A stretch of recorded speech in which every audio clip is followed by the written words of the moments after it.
It's an everyday thing. It's an everyday thing. It's an everyday thing when you let your nuts hang. We listen and we don't judge.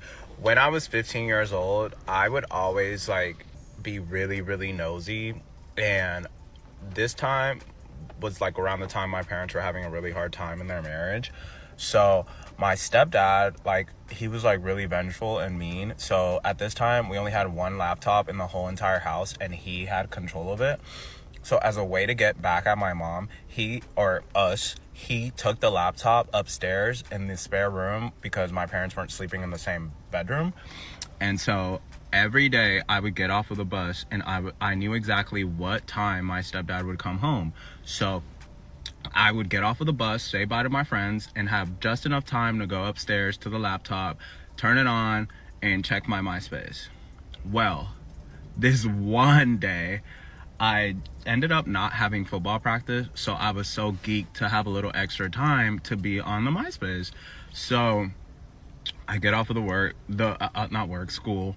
The day is, like normal. I run up there, and I knew that at 5:10, my stepdad was gonna come drive down the hill, because the way our house was set up is I could look down, and that was my little warning. He had to pass his window so that he could get to our garage, but it took him 5 minutes to get to the garage once I saw the car.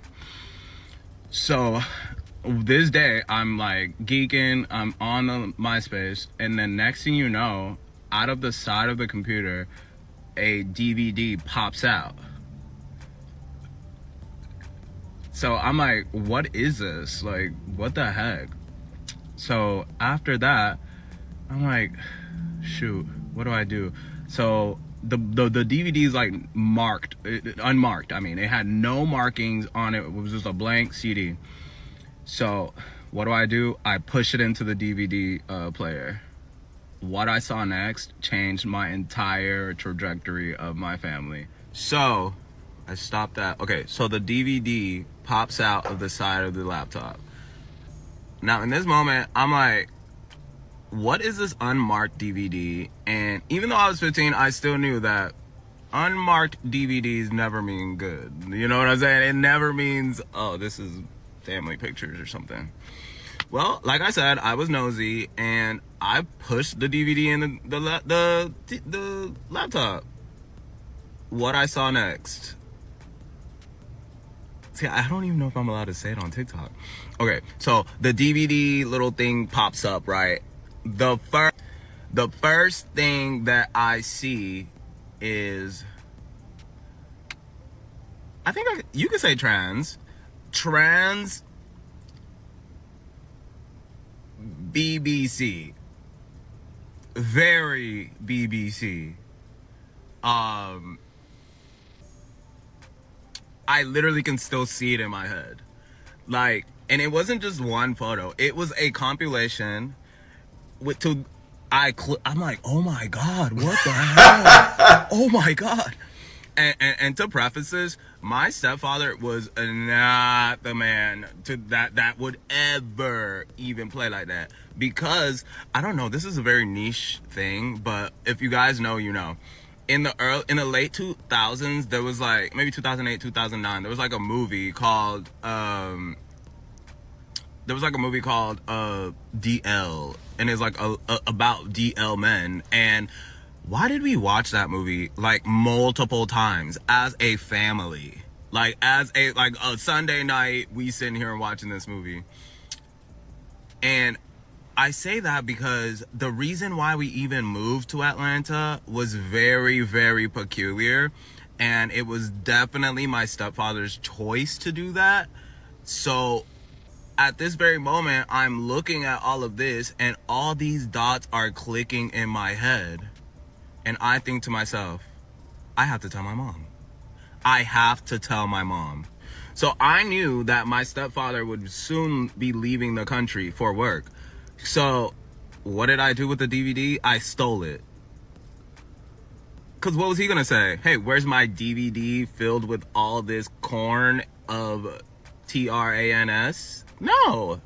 So I stole the tape.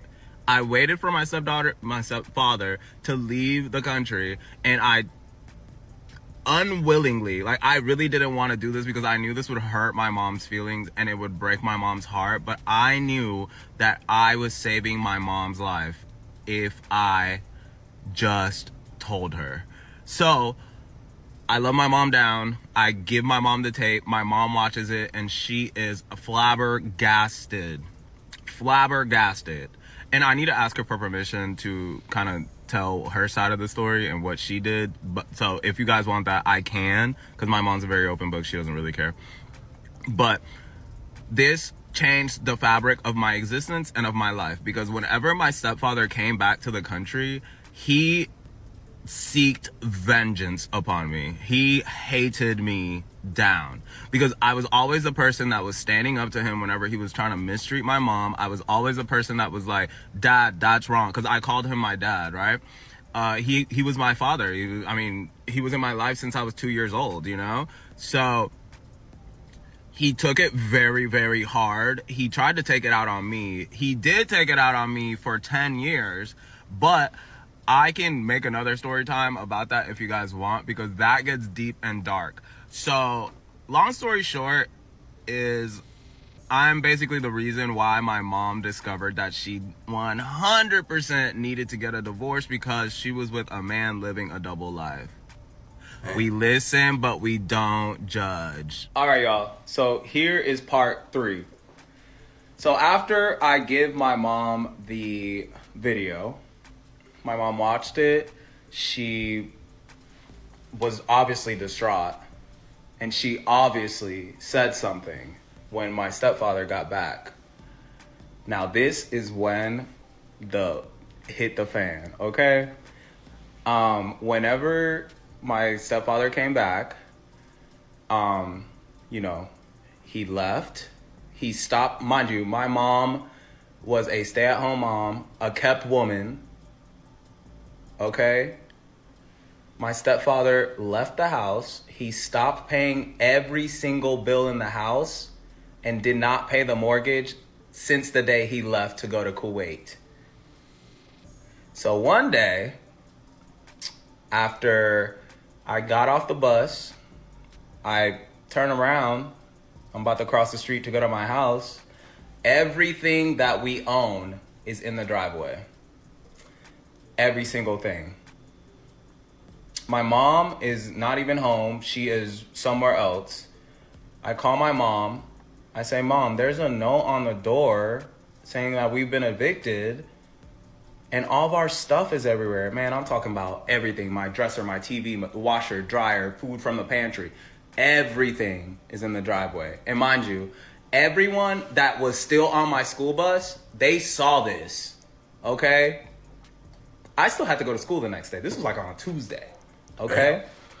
So my mom got home, and luckily, some of the people that we knew in our neighborhood allowed us to put our belongings in like their basements, in their garage and stuff like that. Because, they were aware of the situation that happened. So, man, this is actually the hardest time of my life, because I went from, having to it all being taken away and just having to kind of lean in and trust that God was going to find a way. Well, since now we were dadless, moneyless, and homeless, yet my mom still had 2 kids that she had to make sure went to school. So for a couple nights, we stayed at some friend's house, and, my mom would drop us off, all that stuff. Eventually, my mom's Mercedes got repossessed because, you guessed it, my stepfather... Oh, wait, I'm missing the biggest part. So then, before everything gets put out of the house and everything, my stepdad had been back. And then that stuff happened, right? One day, we're walking, me, my mom, and my youngest little brother are driving down Fulton Industrial in Atlanta. My mom's trying to step on the brakes to the Mercedes. The brakes are not working. So the car's just going.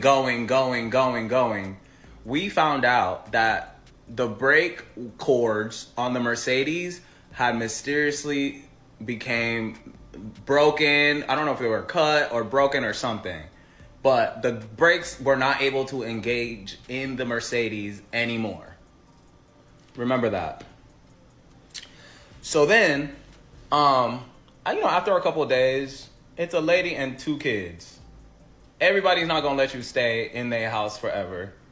Mind you, I'm from Panama, and if you guys want me to, I'll tell you the whole details about how we even got into the situation. But we don't really have any blood relatives in Georgia. My mom has a few friends, and my mom knows that nobody wants you up in their house with no plans and no money. So my mom eventually goes back to doing hair, finds somebody that is willing to hire her. Eventually my mom gets enough money to be able to, move us to an extended stay hotel. The bad part was that the extended stay hotel was outside of the school district lines, and I would have to wake up early and walk my little brother and me to this apartment complex, and get on the bus or whatever. Eventually, my mom and my little brother had to go stay at a shelter. We're still going to school. It's the middle of the school year. I was blessed enough to make a best friend, you know who you are, that his family allowed me to stay with them to finish out the school year. They didn't charge my mom anything. They love them down to this day, and that's still my best friend to this day. I just got off the phone with him. Eventually, we were able to get our own house. But while all of that was happening, we discovered that, like I said, I'm from Panama. Out of my siblings, I'm the only one that was not born in the United States. Therefore, I was a resident alien. So during this whole time and battle, my stepdad was so mad at me and so hateful towards my mom that he was hiding immigration papers from us, saying that I needed to renew my green card. So from that time on until I was about to graduate high school, I had no idea that I could not get an ID, I could not get a driver's license or anything, because this whole time my stepfather was assuring my mom that he was handling the paperwork to make me a US citizen. Okay? My first language is Spanish. My mom's first language is Spanish. If you're an immigrant child that has an immigrant parent, you know what that means. Okay? So my stepfather, being the American-born man that he was in charge of making sure that the children were here. The children that he has been a father to all their life were legally here. So my mom trusted that he would handle it, right? Wrong. We found a briefcase filled with notifications and papers and things like that saying, show up here, appear here. Now it's time for me to graduate high school and figure out what I'm going to do for college. Now it's time for everybody to go to college. Now, mind you, I did not grow up around, I grew up in a good neighborhood where kids was getting cars, kids were getting, jobs, it was a very affluent high school, not very, but it wasn't no broke school where every senior was riding the bus. So I of course struggled with dang, everybody's getting a car, dang, everybody's getting a job, dang, I can't even do any of that because I could not get any identification, right? So, as senior year comes, here I am, Mr. Popular, Mr. Everyone is, looking up to me, and I'm on homecoming court. I'm living a double life because I know that from 9 or whenever school started, from 7 to 3 or whatever, I was living a double life because after school ended, I would have to get on the bus that went to that exact apartment complex, pick up my little brother, and we would walk to the extended stay. So this is really hard, guys, to share. I forgot a lot of stuff, and I know I'm probably mixing timelines up and stuff, but this happened. This is real. So anyways, I'm applying to colleges. You know, I'm going through the motions, but in the back of my mind, I know that I'm not actually gonna go to college. So my friends are, you know, setting up meetings, and recruiters are coming to the school, and I was a football player and all this stuff. They're asking me like, "Yo, what's up? Like, what's up?" I didn't have bad grades. I was very smart. So it's just, this part hurts to say because this really broke my heart for real, y'all. I'll be back. Like, this really hurts. It's senior year. Everyone is applying to college. Everyone is getting set to go live their adult lives except Derek Sr. Everyone around me is unaware except my best friend, whose name I don't know if he wants me to say. So, me and my best friend and a few people that were close to me at the time actually knew what my situation was, but instead of broadcasting it and telling everyone every excuse in the book, I kind of just took it on the chin. People tried to ridicule me and try to make me seem like I was gonna be nothing and that my life was over and I would stay in my hometown forever. But God had other plans. You see, my best friend's sister, who's like my sister, she knew somebody that could hire me so that I could get a job under the table. And that changed my life, and to them I owe it, and to God, but for them looking out for numerous years in my life and treating me like a part of their family, that had such a rectifying effect on my life. I learned to do so many things because of it. I learned to basically leverage my smartness and my uniqueness and my speech and my personality to get myself in some rooms that a lot of people my age were not in. I was talking to managers of big Fortune 500 banks and doing things that I just really didn't think God had placed it upon me to do, because again, I grew up just a feminine boy, man, and my mom let me, and I was able to be creative, but the struggle created a different man that was unexpected. People did not expect me to know how to, program locks and install ATMs and install safes and know how to do this and that and that and that. And to this day, I'm constantly compounding my unique capabilities, because my story is so unique that I know that it's just gonna keep getting better. I'm just gonna keep getting better, because if right now I'm doing 30 times better than the people that tried to ridicule me and sat there and didn't know my story and thought that I just didn't want better in my life, then imagine what God is gonna do for the people that are right now being ridiculed by people that do know their story, people that are ridiculed by just people assuming that they could be doing better, not knowing their mental health situation, not knowing their financial situation. That's why I think it's important that I open my mouth and share my story. And I have way more stories that I will share, but I think it's important that as humans, we open our mouth and say our story, because you never know if God used the instances in your life to inspire or help somebody move into the next stage of theirs. Okay? So next time you're considering sharing your testimony or considering telling someone what you feel in your spirit they need to hear, do it. Because at the end of the day, we're all God's consciousness and we're all here to move each other. I want to thank everyone that has reached out to me and sent me encouraging messages and comments and all that stuff. Yes, God is big, and that's all I give thanks to, because God has shown me and my family have the evidence that he is bigger, and he is bigger, and he is bigger, and he's never gonna get small. God is always capable to open a door. That's it. That's all. Bye. I got 3 sons. Derek, Raheem, and Lawrence. I have 2 Dereks. I want to first start off the love that I have for my 3 sons. They mean so much to me. I've been doing here for 36 years. I have my own shop. I'm a Panamanian. I'm from another world, which by the Canal of Panama. For those that don't know, where is Panama at? Colombia and Costa Rica. Cerca de Panama está Costa Rica y Colombia.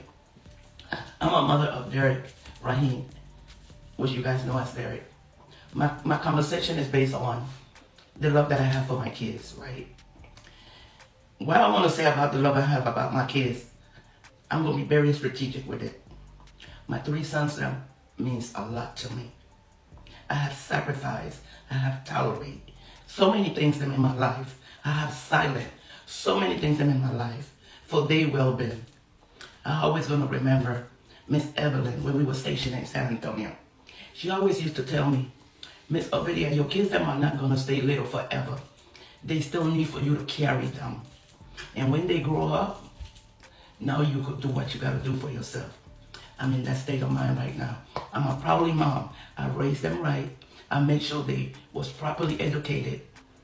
It don't go by no other sources or nothing, but by God. My sustainer was God. Nobody could tell me nothing different. I have the evidence of where I stand when I know that God has stand for me in all purpose of my life and my children's life. The sacrifice that I have to go through to make sure my kids them are okay.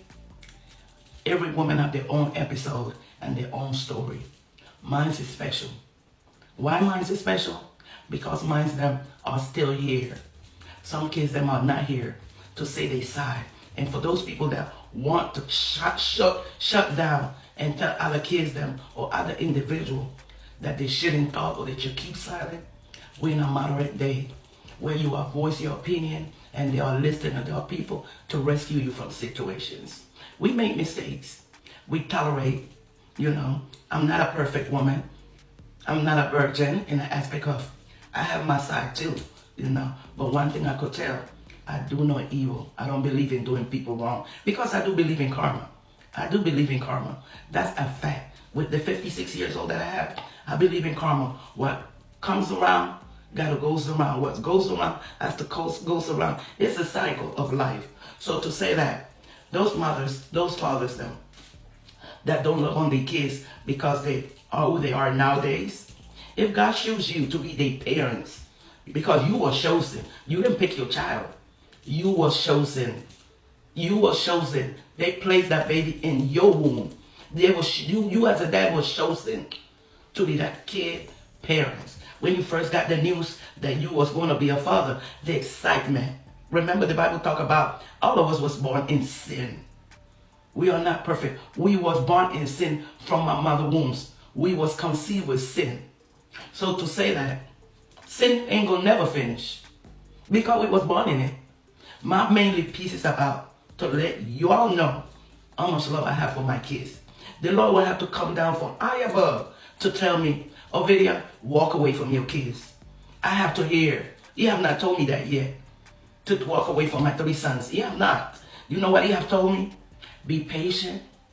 Be considerate. Respect them. Allow them to talk. Love up on them. They make mistakes like you once did. Accept them for who they are. Give them their space. Don't reject them. Don't put them down. Because this is something that a lot of parents them do to their kids. And later on they want to know, why do my child or my daughter is acting like that? There was not a closing chapter in your life. You got to close that. You cannot hurt your kids and think that it's okay to hurt your kids and move on. You have to have the concept of apologizing so it be closure. If there's no closure in what you have done, there's a continuation. And that continuation is pain. Your kids are going to look at you sideways. I have made a lot of mistakes before. Because me as a mother, not to start no conflict, sometimes I don't want to say something, but guess what? Holy Spirit deals with me. And I have to sit them down and tell them I will accept ownership of the things that they have done. But that doesn't mean I'm going to turn my back on them. I'm going to still love them unconditionally because I love them unconditionally. Some people used to tell me I'm obsessed with my kids. They're mine. God gave them to me. So I have to protect them. I have to protect them from day one. From the day one they cut this stomach wide open with the 3 C-section. Me as a mother, I have to protect my kids.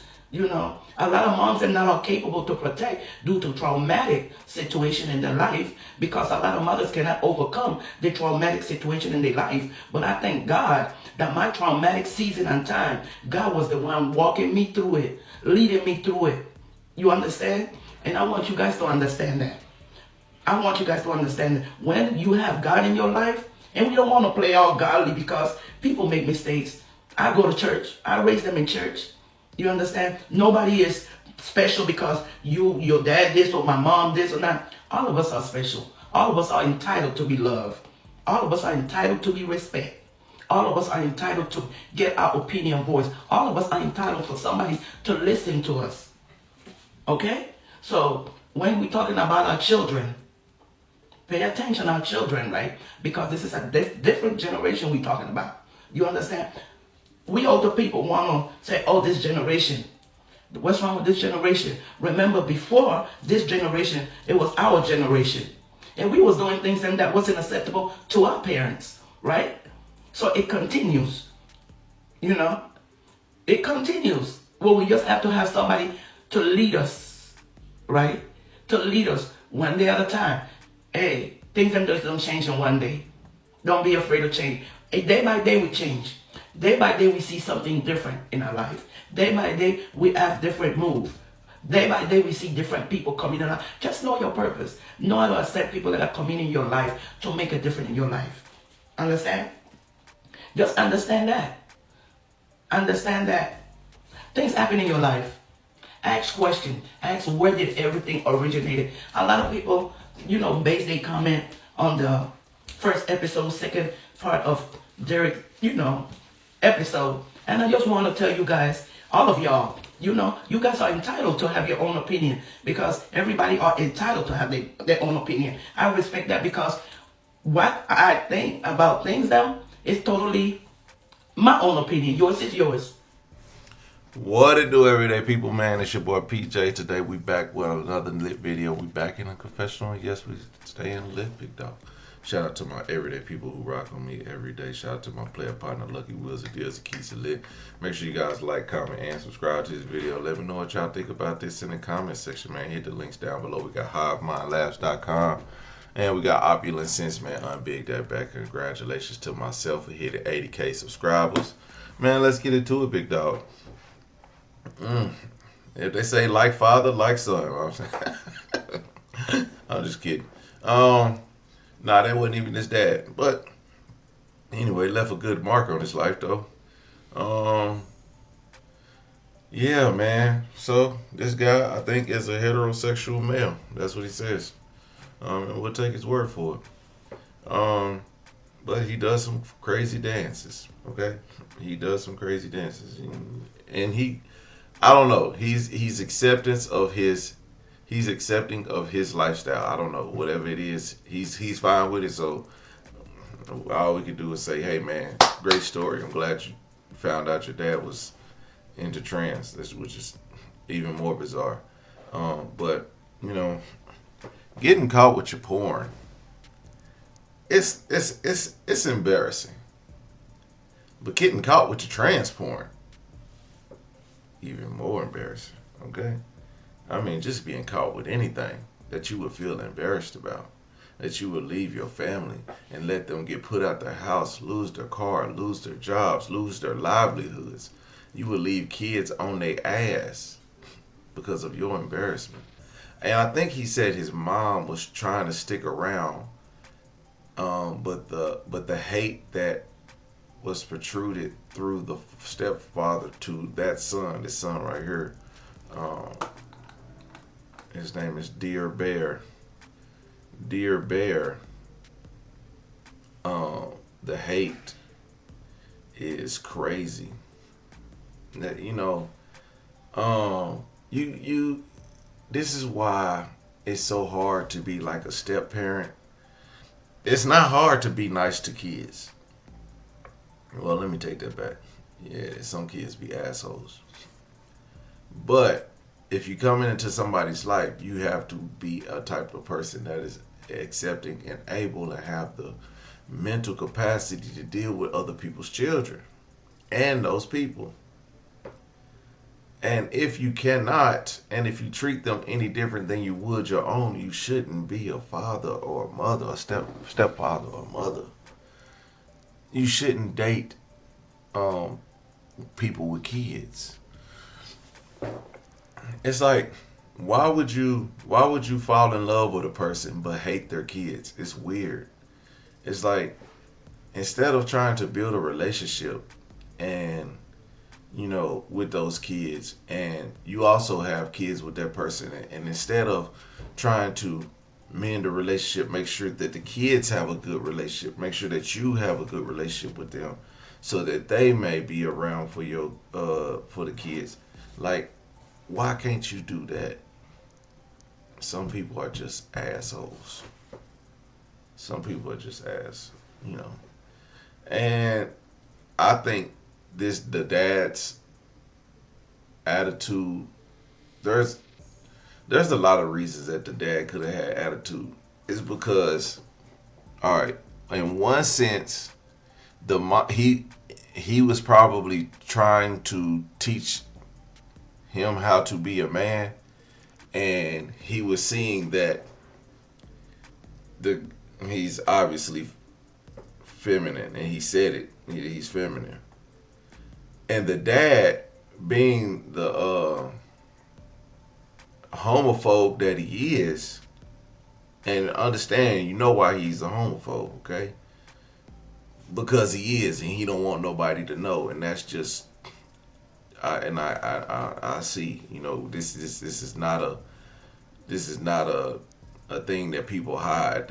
People hide that they like the same sex by hating the other sex, and just using random slurs and all that stuff just to throw off the notion that, oh, I don't like them people, and I don't judge them. I don't want to be around them, and I don't want my kids around them. Yeah. Anyway, so the dad was battling his own demons, watching this man be happy with his life, and he hated him. He absolutely hated him. And for that reason, that could be a reason why he didn't like him. It could have been something that the mom was doing that was protecting him. The mom was protecting Dear Bear, or the dad was just, he couldn't express his own feelings for the same sex, and he was jealous. Simple as that. And then he got caught. I mean, of course, we all know once he got caught, their relationship was out the window. But prior to that, it was more to it. And then, Dear Bear was probably snazzy with him. Like, he was probably snapping his fingers, doing ballerina taps all around the house. All sorts of things. And, this guy being a military guy, being a strong-willed guy, he wasn't trying to have it. But anyway, what's done in the dark eventually comes to the light, even if it's from your backlight from your computer. Anyway, everyday people, let me know what y'all think in the comment section. Like, comment, subscribe, and holler at you later. Peace.